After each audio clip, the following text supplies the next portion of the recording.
Buenas, mi nombre es Gemma Colmenares, estudiante del primer año de Derecho de la Universidad Fermín Toro, en la materia Derecho Civil, Persona y Protección. En esta oportunidad vamos a descifrar o a responder una serie de preguntas basadas en la tutela. Y como primer paso, como primer punto, vamos a definir qué es la tutela. La tutela es el régimen de protección de incapaces absolutos. Esto es, que precisan de representación, administración de sus bienes y del cuidado de la persona del incapaz. La tutela puede ser de menores de edad y mayores de edad. La tutela de menores de edad constituye un régimen de cuidado de los bienes y protección de los menores no emancipados en el cuidado de las personas y los bienes del menor. Está encomendado a un tercero distinto a los progenitores o a los tutores. Por su parte, la tutela en adultos constituye un régimen de protección de los mayores de edad afectados por una incapacidad absoluta, consecuencia de un defecto intelectual grave, habitual o actual.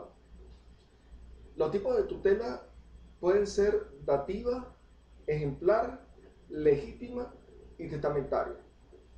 La tutela dativa es la que considera a través de la decisión de un juez o de un consejo de familia y no por una disposición testamentaria o ley. La tutela ejemplar es la que se supone el cuidado del individuo y sus bienes si existe de hecho la incapacidad mental. La tutela legítima es aquella que estipula la ley y la testamentaria es aquella que surgirá del pedido en un testamento. ¿Quién nombra a un tutor y a un protutor?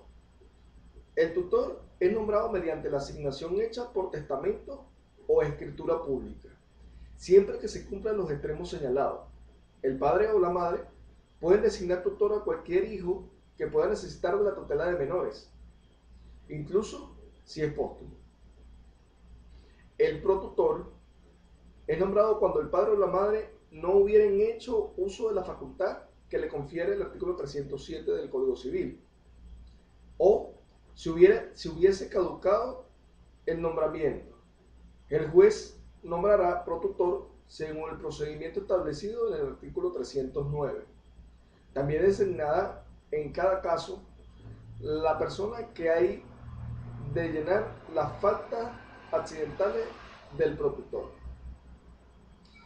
La pregunta: ¿cuándo el padre y la madre del menor que ejerzan la patria potestad no hubieran designado en su testamento o por escritura pública personas para constituir el consejo de tutela?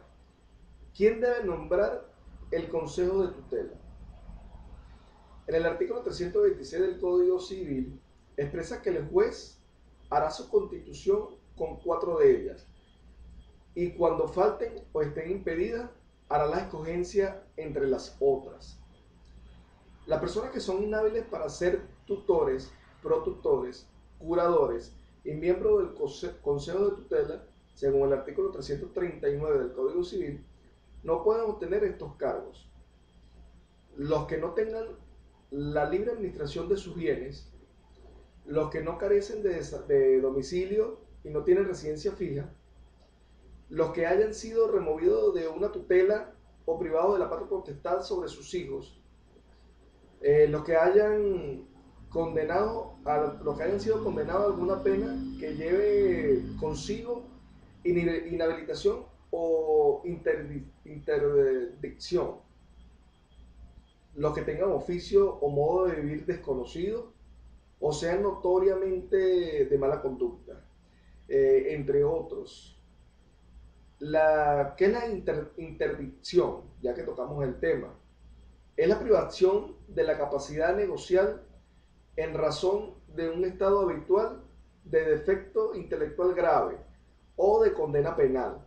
Y tenemos, por ejemplo, cuando los familiares de un paciente soliciten la interdicción a un juez por una condición mental irreversible o una imposibilidad total y absoluta para tomar decisiones. Y cuando un mayor de edad se encuentre con retardo mental grave y defecto intelectual. La inhabilitación son regímenes de proyección de incapaces relativos o parciales de mayores de edad. Consiste en la limitación o restricción de la capacidad negocial, patrimonial y procesal, contenciosa, en razón de una afección mental débil, como por ejemplo tenemos cuando un sordomudo o un ciego de nacimiento no sea capaz de manejar por su incapacidad un negocio adquirido o heredado. O cuando el padre de un paciente presentado retardo mental orgánico moderado y como consecuencia de ello signos inequívocos de debilidad mental, aunque a veces goce de cierta lucidez. ¿Quién hace la rendición de cuenta en materia de tutela y ante quién debe hacerla? El tutor que no sea el abuelo o la abuela del menor debe presentar todos los años un estado de administración al tribunal, cual lo hará examinar por un consejo de tutela. El consejo de tutela lo devolverá oportunamente con su dicho estado al tribunal, quien ordenará agregar al expediente. ¿En qué caso una persona puede excusarse de ser tutor? En el caso de los militares en servicio activo y los ministros de cualquier culto, los que tengan bajo su potestad 3 o más hijos, los que fueran tan pobres que no pueden atender a la tutela, menoscabando su existencia, los que por mal estado habitual de su salud no puede atender el cargo. ¿Puede una persona de forma espontánea y por su propia voluntad nombrarse como tutor de una persona? Con excepción de los abuelos y abuelas, los demás tutores de quienes se han tratado en los artículos necesitan discernimiento para ejercer su cargo. ¿Qué es la colocación familiar? La colocación familiar es una medida de carácter temporal dictada por un juez y que se ejecuta un familiar, una familia sustituta o una entidad de atención que tiene lugar respecto a menores no emancipados, para los cuales no sea posible el régimen de la patria potestad. ¿A quién puede otorgarse la colocación familiar? Se le puede colocar la colocación familiar y colocación en estado de atención. La colocación familiar en familias de origen, la colocación familiar en familias sustitutas y la colocación familiar por analogía en terceros, acto para ejercer la guarda y que ya ha recibido esta guarda de uno o ambos progenitores del menor. Bueno, muchas gracias por su atención.